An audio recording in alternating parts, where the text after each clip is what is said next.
Hi guys, welcome to another video. So today we're going to be talking about my hospital referrals. It's going to be a very short video, I hope. Maybe 5-8 minutes long, we'll see. So I guess if you haven't already, go check out my other videos. They are on my channel under Investigation Patient. And I guess we're just going to jump into this video. So let's start with how many hospitals I've been referred to. So currently I've been referred to 4 different hospitals. 2 of them are under the same trust, and that would be Peterborough City Hospital and Stamford Hospital. Because I'm a bit silly, a bit brainless, I don't actually know if Stamford Hospital is the right word or the right term for it. I don't know if it's got more words for it, more terms for it. I don't know, so I'm just going to call it Stamford Hospital. So those are the 2 ones that I've actually been to. The other 2 I've only been referred to talk or book appointments with doctors from there. So I guess we'll start off with the one I was referred to first, which was Leicester Hospital. So the reason for me being referred to Leicester Hospital was because Peterborough City Hospital doesn't have an adolescent pain management team. So I was referred to Leicester for chronic pain team to deal with everyday tasks with the pain I have. The only problem with that is it's actually a 20-month waiting list.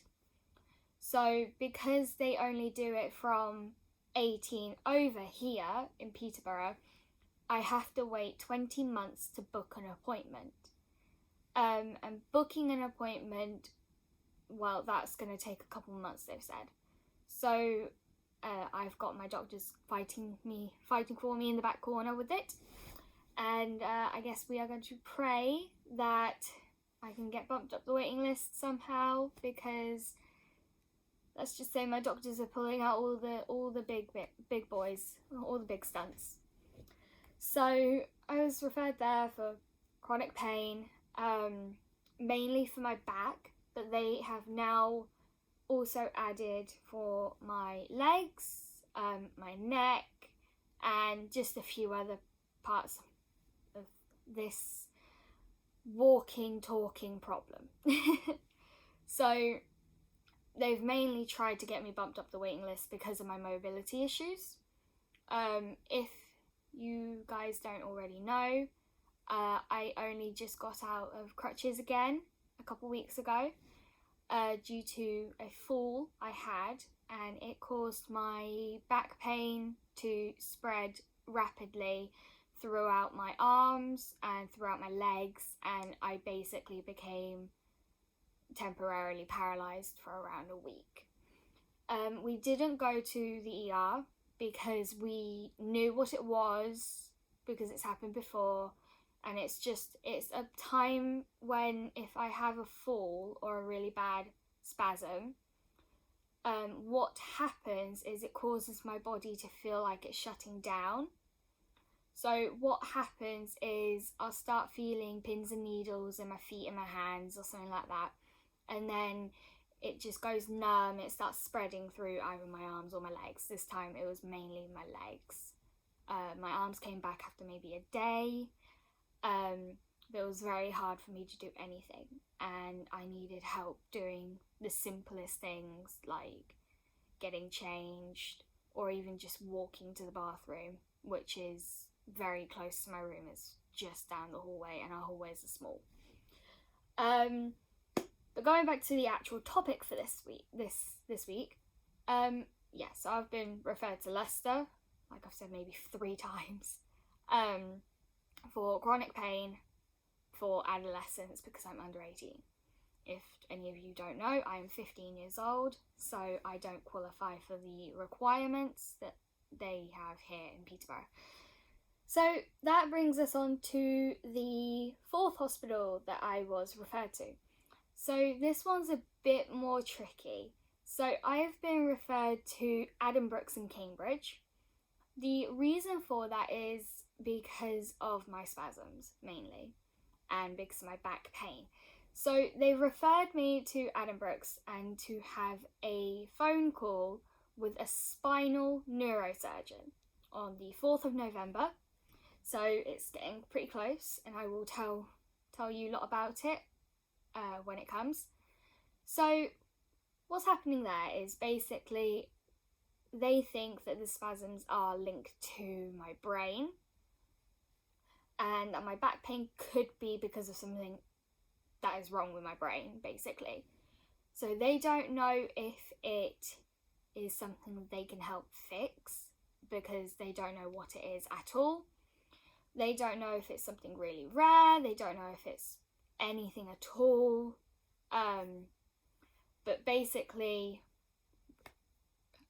like my channel says, I'm still an under investigation patient, meaning they don't know anything that's wrong with me.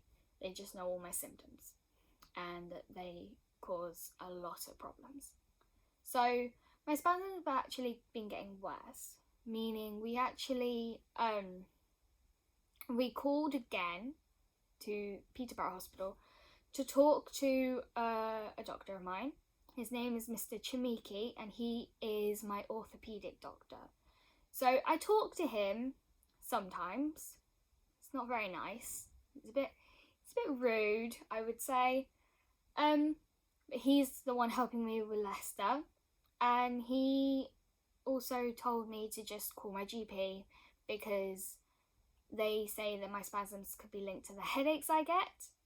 The headaches I get are in what doctors call a trauma site.